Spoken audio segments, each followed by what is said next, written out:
Assalamualaikum warahmatullahi wabarakatuh. Salam sejahtera untuk kita semua dimanapun teman-teman berada. Bersama saya Kang Anton kembali lagi dalam Wong Cilik Podcast. Hari ini kita telah kehadiran seseorang yang datang di kantor Wong Cilik Podcast ingin menyampaikan sesuatu, curhat permasalahan yang terjadi pada dirinya. Karena sekali lagi permasalahan-permasalahan Wong Cilik itu sering terjadi dan sering terpendam karena Wong Cilik tidak mempunyai kesempatan bicara. Oleh karena itu bersama saya di Wong Cilik Podcast, biarkan Wong Cilik berbicara. Kita beri kesempatan Wong Cilik untuk mengeluarkan curhatan, untuk mengeluarkan unek-unek, dan tentunya kita cari penyelesaiannya. Sekali lagi hari ini ada Mas Zulfikar, ya Mas Zulfikar, selamat datang di Wong Cilik Podcast, ya. Mungkin bisa memperkenalkan diri Mas Zulfikar, ini datang dari mana nih Mas Zulfikar? Baik, perkenalkan saya Muhammad Zulfikar, bisa dipanggil Zulfikar atau Zul. Saya dari Rawamangun sebetulnya. Datang dari Rawamangun, ya, tentunya masih di wilayah Jakarta, ya. Baik, Mas Zulfikar, mungkin bisa diceritakan apa yang Mas Zulfikar alami atau terjadi sehingga Mas Zulfikar pada siang hari ini datang di Wong Cilik Podcast untuk mengeluarkan unek-unek atau ingin curhat. Baik, jadi hal yang saya alami itu terkait dengan rumah. Pastinya impian saya punya rumah satu. Ya. Dan karena impian tersebut saya mencoba mencari gimana caranya saya bisa memiliki sebuah rumah, dan akhirnya saya mencoba untuk membeli sebuah rumah, atau bukan membeli ya, maksudnya membangun sebuah rumah dengan mempercayakan kepada sebuah PT. Ya. Jadi Mas Zulfikar, ya teman-teman semua, ini semua orang punya keinginan punya rumah, dan Mas Zulfikar juga membeli atau ingin mendirikan rumah dengan mempercayakan pada pengembang. Mas Zulfikar ingin membeli rumah yang terletak di Kota Bekasi atau di Kabupaten? Di Kota Bekasi. Di Kota Bekasi, ya. Kemudian Mas Zulfikar mengapa memilih tadi PT Vimadani Graha Mandiri untuk dipercaya, ya, membangun rumah yang Mas Zulfikar inginkan? Iya, salah satunya karena dari harga yang ditawarkan. Harga yang ditawarkan murah, ya? Iya, cukup murah. Kemudian dia juga katanya syariah, jadi tidak melalui menggunakan bank. Syariah, tidak menggunakan bank, ya? Skemanya syariah. Jadi dan juga lokasinya pun nggak jauh dari lokasi tempat saya kerja. Oke, jadi aksesnya sangat mudah, ya. Perumahan itu dengan luas lahan dan juga luas rumah berapa itu, Mas Zulfikar? Untuk luas lahannya itu saya waktu itu di perjanjiannya itu di luas 72. Luas 72 dengan luas bangunan? Luas bangunannya itu 36. 36. Oke. Jadi luas 72 luas tanah dan luas bangunan 36. Kemudian berapa harga dari perumahan yang mereka tawarkan tersebut? Yang mereka tawarkan itu harganya sesuai dengan perjanjian, itu di 250 juta. 250 juta sekian, ya kurang lebih. Itu tahun berapa, Mas Zulfikar? Itu saya tahun 2021. 2021. Jadi baru 1 tahun lebih, ya? Iya. 2021 awal atau pertengahan bulan Juli, jadi 1 tahun lebih beberapa bulan. Ya. Kemudian Mas Zulfikar sudah membayarkan DP atau membayarkan lunas atau seperti apa? Jadi pertama itu saya membayar DP 5 juta. Ya. Dan saya pun masih ada kwitansinya. Kemudian setelah itu di bulan berikutnya saya melakukan PPJB dan membayarkan lunas. Iya, tapi jadi sudah lunas itu uang. Lunas, cuman hanya ada kelebihan, katanya sih ada kelebihan tanah, jadi itu bisa dibuat skema cicilan, jadi masih ada harusnya masih ada pembayaran. Masih ada pembayaran karena ada lahannya yang lebih luas ya. Nah kemudian ketika dibayarkan lunas di pertengahan Juli ya, di Juli 2021 sudah lunas, janjinya dari PT Vimadani Graha Mandiri itu untuk mendirikan rumah kapan dan harusnya selesai kapan itu? Janjinya itu dimulai di bulan September 2021 ya, dan rampung dalam 1 tahun di September, harusnya di tahun ini September 2022 ya. Jadi teman-teman semua, Mas Zulfikar tadi sudah membayar ya secara lunas. Memang ada kelebihan sedikit yang harus dibayarkan karena luas lahannya lebih, tetapi janji dari PT Vimadani Graha Mandiri akan mendirikan rumah di September 2021 dan akan selesai setelah setahun. Artinya di September 2022 harusnya Mas Zulfikar sudah menerima rumah tersebut. Dan akhirnya sampai kapan itu kan akhirnya sampai sekarang sudah terbangun atau belum Mas Zulfikar? Sampai sekarang belum ada bentuk bangunan apapun, dan saya juga sampai saat ini sulit untuk menghubungi pihak PT Vimadani Graha Mandiri, makanya jadi sampai sekarang tidak ada bangunan yang dijanjikan. Tidak ada sama sekali. Lahannya pun juga masih berupa kosong seperti kebun seperti itu, masih kosong seperti kebun. Bahkan pihak manajemen ya susah untuk ditemui. Sulit, sangat sulit. Bisa disebutkan direktur dari perusahaan tersebut atau mungkin komisaris yang bertanggung jawab terhadap pengembangan properti tersebut? Waktu itu saya yang menandatangani atas nama Ferdinando. Ferdinando itu sebagai direktur utama. Iya. Oke. Iya. Dan juga ada pihak marketing waktu itu atas nama Zahra, ya, nah, ya pihak marketing. Tahu info ini dari pihak lapangannya namanya Pak Uri, ya. Itu dari tahu dari internet, dari medsos atau dari selebaran pamflet yang mereka bagikan? Dari internet, kebetulan kan saya searching dan juga melihat di sebuah website kalau nggak salah rumah.com. Ya. Dan sekarang mungkin iklannya udah nggak ada, dan kemudian dibantu sama bapak saya juga untuk awalnya ketemu dengan Pak Uri ini, dikasih lihat lahannya, kemudian proyek yang sebelumnya mereka kerjakan itu. Maka dari itu ya saya setelah itu langsung coba ketemu dengan Pak Uri dan Mbak Zahra itu. Di dalam PPJB ya, Mas Zulfikar, ada tidak di situ legal atau notaris yang ikut mengesahkan PPJB itu? Apa hanya direktur atau orang internal dari perusahaan itu? Waktu saya PPJB itu tidak ada. Jadi tidak ada, hanya direktur saja dengan Mas Zulfikar dan ada saksi? Iya, betul. Waktu itu ada orang tua saya, bapak saya, kemudian ada Mbak Zahra itu. Iya.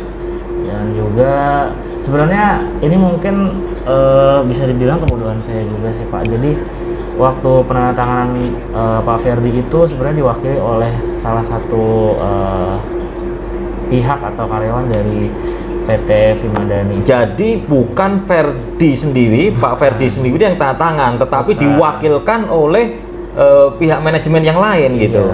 Dan sekali lagi tidak ada notaris yang berada di situ ya, di tanda tangan itu tidak ada.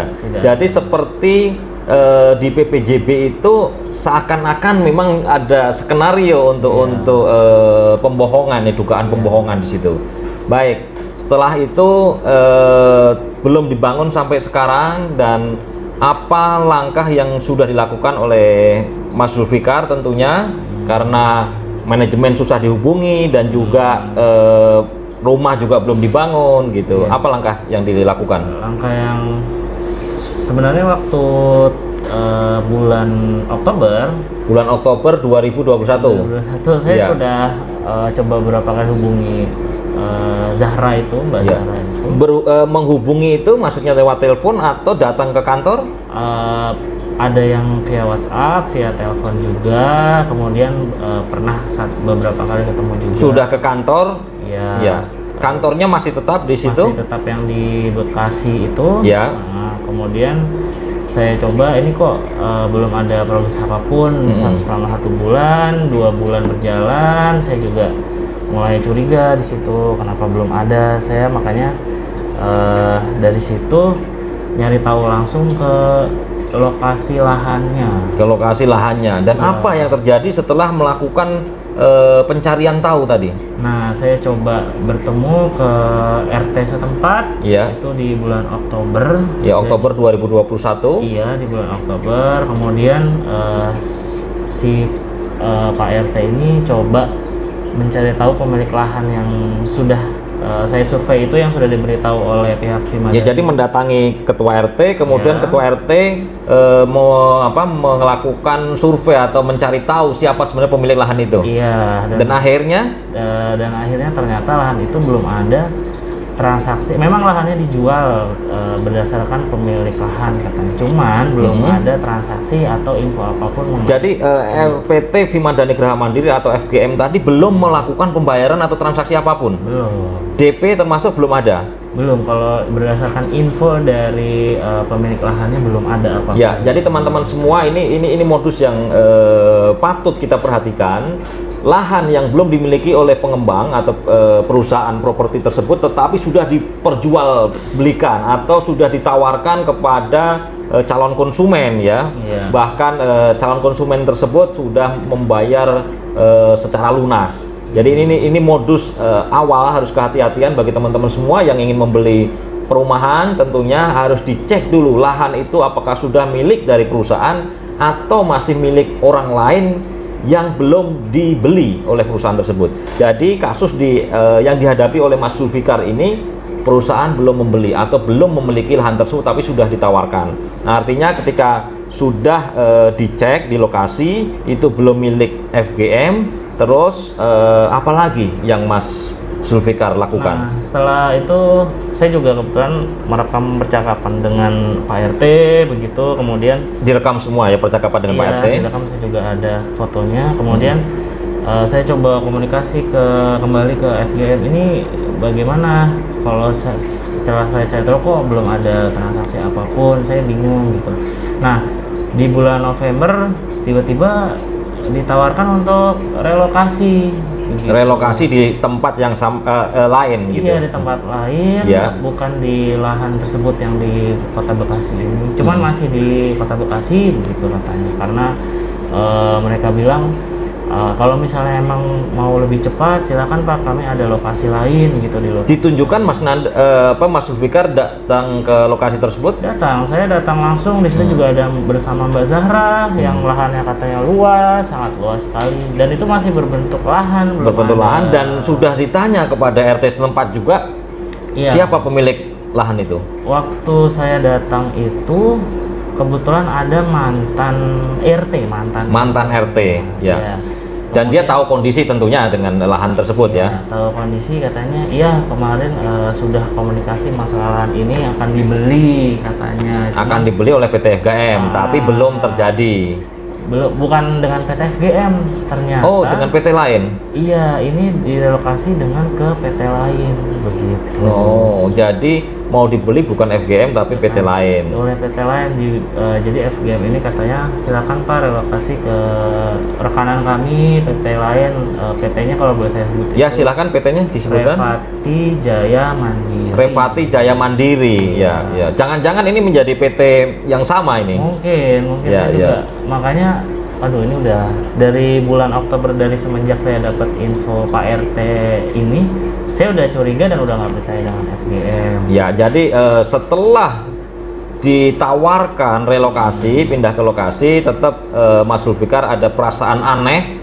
Karena ini berpindah ke perusahaan lain, ya, PT Revati itu bukan PT FGM, sehingga Mas Nanda apalagi yang dilakukan setelah itu, setelah makin tidak percaya bahwa perumahan itu akan dibangun? Nah, setelah survei, kemudian saya coba datang ke kantor yang PT Revati ini, kan ditawarkan. Ke kantor PT Revati, ya. Di situ ada orang-orang yang sama atau orang-orang yang beda dengan PT FGM? Orangnya beda, kantornya pun beda walaupun masih di Bekasi. Ya. Saya waktu itu ketemu dengan Pak Tri ada satu orang, saya nggak tahu dia di bagian apa. Iya. Gitu. Cuman waktu itu saya ketemu dengan Pak Tri, kemudian ada bagian adminnya juga. Gitu. Karena kebetulan pihak marketingnya atas nama Bu Susan, ya, saya ingat banget itu lagi nggak ada di tempat gitu. Dan saya waktu itu minta ngelihat berkas-berkas dari PT tersebut, dari PT Revati maksudnya, karena kan saya udah melakukan kesalahan di FGM, melihat legalitas, nggak lebih hati-hati. Dari FGM tidak menemani ke PT Revati tersebut, artinya ada kalau mau direlokasi, kemudian PPJB-nya mau dialihkan ke PT Revati, kan tentunya mereka harus bertanggung jawab menemani gitu. Ada, saya baru ingat ada si Mbak Zahra ini. Mbak Zahra menemani. Ya, dan juga pihak marketing tadi Bu Susan yang nggak ada, sehingga hanya admin gitu. Nah, terus mereka PT Revati itu menawarkan PPJB baru. Iya, awalnya saya nggak langsung pengen jadi saya mau ngeliat legalitasnya dulu seperti apa, surat-suratnya, kelengkapan apakah benar sudah dibeli, jangan-jangan sama kasusnya seperti lahan yang PT FGM. Ya, gitu. Ya. Dan akhirnya sudah dicek. Setelah saya cek, memang ada beberapa kejanggalan, keanehan. Saya bingung, ada beberapa keanehan gimana itu? Ada, ini seingat saya aja ya Pak, jadi kayak misalnya lahan ini kan ternyata itu dia punya beberapa orang gitu diwariskan. Jadi lahan tersebut belum clear secara alas hak atau sertifikatnya dan diwariskan dari orang-orang yang banyak dan mungkin masih sengketa gitu kan. Iya, kan saya juga nggak tahu tuh. Jadi Mas Zulfikar semakin tidak yakin di situ, akhirnya tidak menerima relokasi tersebut ke PT Revati. Tidak, karena memang dari suratnya, karena kan saya juga sempat searching gimana sih bentuk sertifikat tanah. Iya. Ini agak mencurigakan gitu. Terusnya, tapi setelah itu saya juga sempat dijelaskan sama tadi Pak Tri, saya nggak tahu di bagian apa. Ini kayak misalnya IMB, saya tanya Pak, ini IMB-nya mana Pak begitu. Dia malah, saya ingat banget, dia malah ngotot, Pak, IMB itu belum ada ketika belum terjadi pembangunan gitu. Tetapi sertifikatnya ditanyakan? Saya tanya sertifikat, memang belum atas nama Revati itu nggak ada. Nggak ada, ya. Jadi masih atas nama. Jadi masih tadi modusnya mirip dengan PT FGM, bahwa tanah yang ditawarkan itu memang belum punya perusahaan. Belum punya perusahaan. Saya udahlah ini. Berarti setelah tahu ada keanehan, akhirnya Mas Zulfikar seperti apa, meminta uang kembali kepada FGM? Nah, dari situ kan saya bilang oke, saya mau lihat, kalau misalnya saya relokasi, saya mau lihat PPJB-nya dulu seperti apa gitu. Ya kan, waktu itu karena yang tahu pihak marketingnya Bu Susan itu, akhirnya di situ pertemuan itu saya sudahi dan saya datang lagi waktu di minggu depannya kalau nggak salah, bertemu dengan Bu Susan. Saya mau lihat bentuk PPJB-nya seperti apa. Kemudian kan kata dia di situ ada peta map desain rumahnya, sudah banyak nih yang ngetek dari FGM pun banyak yang sudah relokasi. Begitu, walaupun waktu saya datang ke survei juga belum ada bentuk apapun di sana begitu. Dan akhirnya saya ngeliat PPJB di situ, yang poin yang saya lihat, apabila terjadi pembatalan maka akan dikembalikan dalam jangka waktu 8 bulan. Kok lama banget? Kalau misalnya saya pun bertanya beberapa hal selain 8 bulan setelah terjadi kegagalan akan dibalikan. Iya, kalau misalnya itu di yang terjadi di PPJB PT Revati. Iya, PT Revati. Iya. Kalau di FGM itu kan ada dikembalikan dalam jangka waktu 3 bulan kalau nggak salah begitu. Tapi sampai sekarang pun belum ada pengembalian. Belum ada pengembalian. Nah, akhirnya tadi sudah di akhir tahun 2021 tidak terbangun, sudah direlokasi pun juga tidak ada kepastian, dan akhirnya Mas Zulfikar saya memutuskan minta refund. Minta refund, minta refund kepada PT FGM dan dijanjikan pengembalian. Dijanjikan itu awalnya dalam jangka waktu 3 bulan itu sesuai dengan PPJB.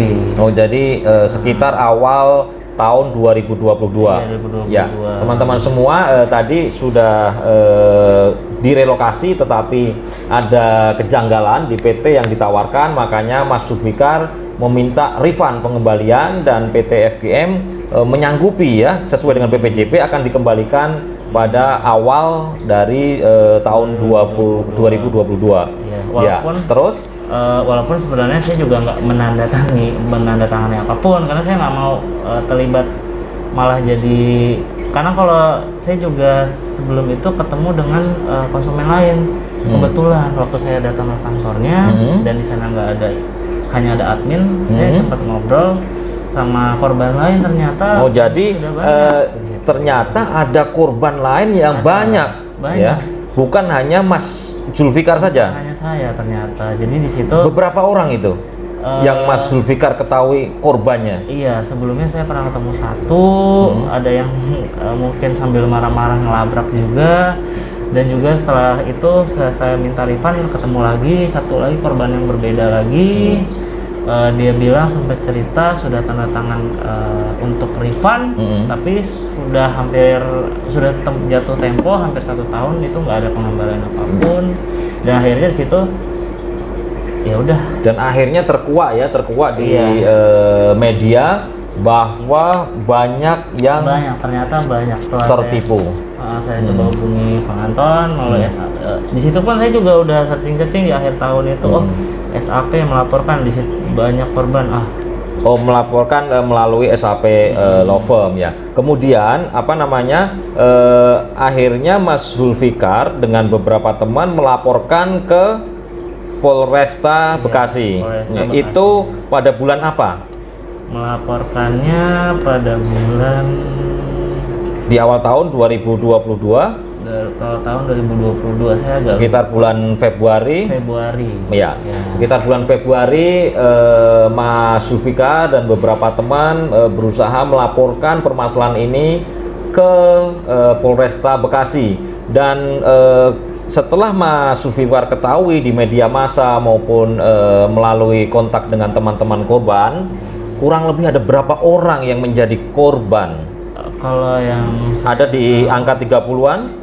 Ada sampai puluhan korban, bahkan sampai 40-an yang tertipu. Makanya saya udah istighfar aja di situ. Ya, jadi teman-teman semua ternyata tidak hanya Mas Zulfikar, ada kurang lebih 40-an lebih yang tertipu terhadap PT FGM ini ya. Uang sudah dibayarkan, namun ada yang sudah 2 tahun, ada yang setahun tidak dibangun rumah tersebut, tidak kunjung dibangun rumah tersebut, dan bahkan lahannya pun belum menjadi milik dari PT FGM.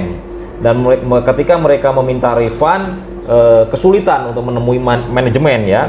Dan sudah dilaporkan pada bulan Februari 2022. Artinya kurang lebih hampir 9 bulan ya, 10 bulan sudah dilaporkan ke Polresta Bekasi. Namun apa yang terjadi, Mas Zulfikar sudah dipanggil untuk melakukan proses BAP atau klarifikasi? Ya, awalnya selama 1-2 bulan saya nggak dipanggil karena saya pikirkan bergiliran pemeriksaan. Ya, 1-2 bulan belum dipanggil. Iya, dengan korban-korban lain. Tapi saya agak bingung kok nggak dipanggil-panggil. Akhirnya saya inisiatif untuk coba hubungi langsung ke penyidiknya. Langsung lewat WA ya, atau WA, telepon ke penyidik. Telepon, setelah saya tahu nomornya, akhirnya baru setelah itu saya dipanggil. Oh iya Pak, bisa kapan? Gitu. Ya. Apa tuh? Penyidiknya itu dengan, boleh sebut namanya mungkin? Ya nggak usah, dengan artinya sudah dilakukan pemanggilan di Polresta Bekasi ya. Sudah diperiksa begitu sebagai saksi korban, kemudian setelah itu belum ada pemanggilan lagi begitu. Dan setelah itu belum ada pemanggilan, jadi bulan Februari sekitar Maret atau April karena tidak dipanggil-panggil, akhirnya melakukan inisiasi kepada Polresta atau kepada penyidik untuk menanyakan ya, dan akhirnya dipanggil untuk klarifikasi. Tapi setelah itu tidak ada tindak lanjut dari mereka. tindak lanjutnya setelah itu waktu saya tanya penyidik, kalau yang saya kena panggil katanya sudah sempat dipanggil tapi alamatnya nggak sesuai domisili, makanya akhirnya untungnya saya inisiatif, dan setelah itu sempat memanggil korban lain juga yang katanya alamatnya nggak diketahui katanya, sampai saya coba ngasih alamatnya ke penyidik juga, tapi sampai saat ini saya dengar katanya ganti penyidik, kemudian saya juga belum tahu lagi update terbaru. Jadi 10 bulan, dan bahkan kalau saya baca di media massa maupun media online, bahkan ada yang bulan November 2021 sudah melapor, tetapi sudah setahun lebih belum ada kejelasan terhadap kasus ini. Sakti sekali ini manajemennya. Jadi teman-teman semua sudah ada yang setahun, sudah ada yang 10. Padahal kalau dilihat dari sisi tingkat kesalahan sudah jelas, korban ini yang kurang lebih 42 korban ke 40-an korban sudah menyetor, artinya sudah membayarkan uang, dan tentunya ada dugaan penipuan ya, dugaan penipuan dan atau penggelapan yang terjadi oleh pihak manajemen. Akan tetapi kenapa gitu ya, kenapa sampai sekarang belum ada penetapan tersangka atau naik ke tingkat penyidikan atau seperti apa, dan bahkan para korban tidak tahu. Harapan apa yang Mas Zulfikar ingin sampaikan kepada Kapolresta Bekasi dan juga mungkin jajaran penyidik yang ada di Polresta Bekasi terhadap kasus yang Mas Zulfikar hadapi? Ya, harapan saya pastinya kasus ini cepat ditangani, kemudian untuk pihak-pihak yang dari pihak FGM dan pihak-pihak terkait mungkin seperti Repati tadi itu cepat diperiksa, ditangani agar tidak ada korban-korban lain seperti saya dan puluhan korban lainnya gitu. Iya. Jadi teman-teman semua, ini harapan Mas Nanda kepada Kapolresta Bekasi dan juga penyidik di Polresta Bekasi untuk segera menangani, karena dugaan, ini sekali lagi dugaan, PT FGM mungkin sudah tidak beroperasi tetapi membuat PT-PT baru yang menjadi bentukan untuk menggalang atau menggalang konsumen-konsumen baru agar membayarkan, dan mungkin bisa terjadi seperti ini dengan membuat PT baru, mereka mengumpulkan dana kembali untuk membayarkan kepada pelanggan-pelanggan atau konsumen terdahulu, korban-korban terdahulu, sehingga ini seperti benang kusut yang tidak bisa terurai karena di depan sudah digunakan untuk konsumtif, kemudian ada konsumen baru dimintain uang, kemudian untuk membayarkan yang di depan gitu, yang mengalami kerugian. Mungkin bisa terjadi seperti itu. Jadi harapannya adalah tadi bisa segera, kalau memang mereka bersalah gitu ya, bisa ditetapkan tersangka, bahkan bisa ditangkap sehingga tidak ada korban-korban lagi yang terjadi. Kemudian saat ini Mas Zulfikar ya, jadi Mas Zulfikar hanya ya menunggu tentunya dari kuasa hukum juga melakukan upaya-upaya agar segera kasus ini bisa tertangani. Mungkin ada lagi yang ingin disampaikan di luar itu? Ya mungkin untuk yang menonton, apabila ingin memiliki rumah atau barang atau apapun itu, lebih waspada, lebih hati-hati, dicek kebenarannya, jangan tergiur dengan harga murah, jangan tergiur karena syariah dan embel-embel lain, tapi nggak hati-hati jadi langsung membayarkan seperti itu. Harus dicek terlebih dahulu legalitasnya, dan memang mungkin kalau bisa perlu pendamping khusus yang mengerti masalah khususnya tentang pembelian rumah. Jadi kalau kita bisa coba simpulkan ya, ada apa-apa ya modus yang terjadi di dalam dugaan perumahan bodong atau penipuan perumahan. Yang pertama, teman-teman semua, mereka menggunakan marketing yang namanya syariah ya. Padahal konsumen inginnya dengan syariah tentunya karena itu berdasarkan landasan agama tentunya lebih baik gitu kan. Tetapi marketing syariah itu hanya sebagai sebuah marketing saja itu. Yang kedua, harus dicek ya keabsahan dari lahan begitu ya Mas Zulfikar, karena keabsahan lahan itu bisa-bisa pengembang belum mempunyai sertifikat atau AJB terhadap lahan tapi sudah dibayarkan. Kemudian mungkin tawaran iming-iming yang sering disampaikan oleh pengembang perumahan yang diduga bodong ini, mungkin dari ada hadiah, dari akses rumah yang dekat gitu, kemudian tidak ada riba di situ, kemudian mungkin harganya yang murah ya. Dan saya dengar bisa dicicil berapa saja itu. Iya, awalnya saya juga agak bingung setelah saya bayar lunas ada kelebihan, ternyata bisa dicicil Mas selama 5 tahun gitu. Oh, bisa dicicil, ya udah kalau begitu saya juga nyicil aja. Bahkan cuman bayar berapa 100 atau sekian ratus juta, sisanya bisa dicicil selama maksimal 5 tahun katanya begitu. Dan itu tidak ada harus menyicil berapa, itu tidak ada ya, pokoknya bebas gitu ya. Ya, ini sekali lagi modus-modus yang terjadi. Mungkin ada modus lain yang mungkin bisa Mas Zulfikar ungkapkan? Modus lain, kalau yang kemarin saya tergiur ya karena itu sih. Ya. Dan terutama tadi ketika PPJB ya itu harus hati-hati, di situ tidak ada notaris yang bertanggung jawab terhadap perjanjian ya, keabsahan perjanjian, tidak ada notaris maupun legal corporate yang ada di perusahaan ya.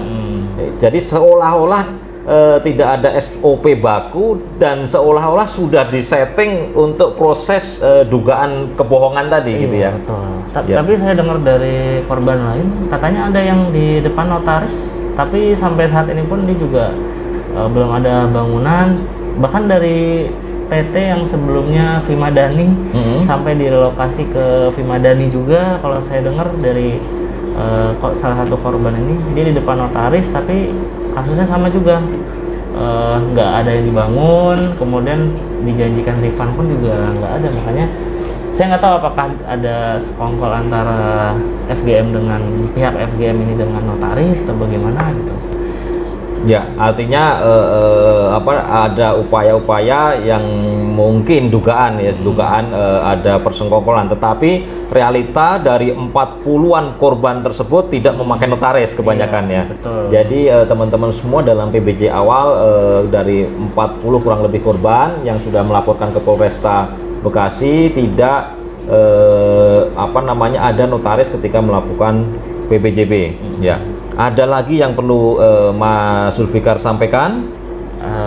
Mungkin itu saja Pak, dan terakhir ya itu lebih waspada karena zaman sekarang mudah banget orang untuk melakukan modus seperti tadi penipuan gitu, dan hanya dengan iklan di internet pun orang sudah mudah percaya. Jadi sekali lagi buat seluruh pihak siapapun itu harus lebih waspada, lebih hati-hati.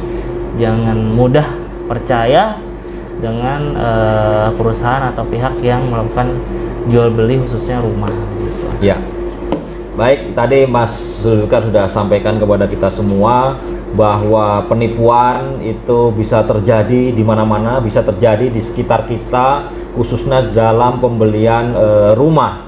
Dan tadi Mas Zulfikar juga sampaikan kepada teman-teman semua, khususnya sahabat-sahabat muda ya yang ingin membeli rumah, untuk berhati-hati di mana titik-titik modus yang sering rawan terjadi. Dan ini tidak hanya satu di Bekasi saja, tetapi banyak di tempat-tempat lain seperti ini gitu ya. Dan ini menjadi perhatian khusus, dan tentunya sekali lagi kepada Polresta Bekasi kita sekali lagi berharap untuk segera menangani kasus ini. Jangan sampai banyak korban yang berjatuhan dengan mengatasnamakan perusahaan-perusahaan baru yang muncul. Sebenarnya ini notabene dari PT FGM juga yang memunculkan perusahaan-perusahaan baru. Nah, ini jangan sampai korban masyarakat akan membayar dan berakibat pada pembohongan-pembohongan tadi ya. Kita tidak ingin berharap seperti itu, dan tentunya podcast kali ini bukan ingin menguliti kesalahan dari PT FGM, tetapi kita akan mengambil nilai-nilai positif agar ini tidak terjadi lagi. Dan tentunya dari Wong Cilik Podcast kita berharap pihak-pihak yang bertanggung jawab terhadap kebohongan-kebohongan, penipuan terhadap penggelapan uang-uang yang sudah korban bayarkan untuk membeli rumah, untuk bisa bertanggung jawab. Sekali lagi, bisa bertanggung jawab. Bersama saya, Kang Anton, mungkin itu yang bisa kita kupas ya dalam diskusi dengan Mas Zulfikar. Tadi sudah curhat kepada kita semua bahwa Mas Zulfikar mengalami nasib yang tidak baik ya, membeli rumah ternyata ditipu. Mungkin itu Mas Zulfikar, terima kasih atas kehadirannya di Wong Cilik Podcast. Semoga bermanfaat dan ini sebagai upaya ya, ibadah, artinya kita menegur kepada orang-orang yang zalim, orang-orang yang melakukan kesalahan agar segera bertanggung jawab ya. Sekali lagi terima kasih, semoga kita bisa berdiskusi di lain kesempatan. Baik. Ya. Pada teman-teman semua selalu like, subscribe, and share di Wong Cilik Podcast agar channel ini berkembang dengan baik. Bersama saya Kang Anton, sekali lagi terima kasih. Wabillahi taufik wal hidayah. Wassalamualaikum warahmatullahi wabarakatuh.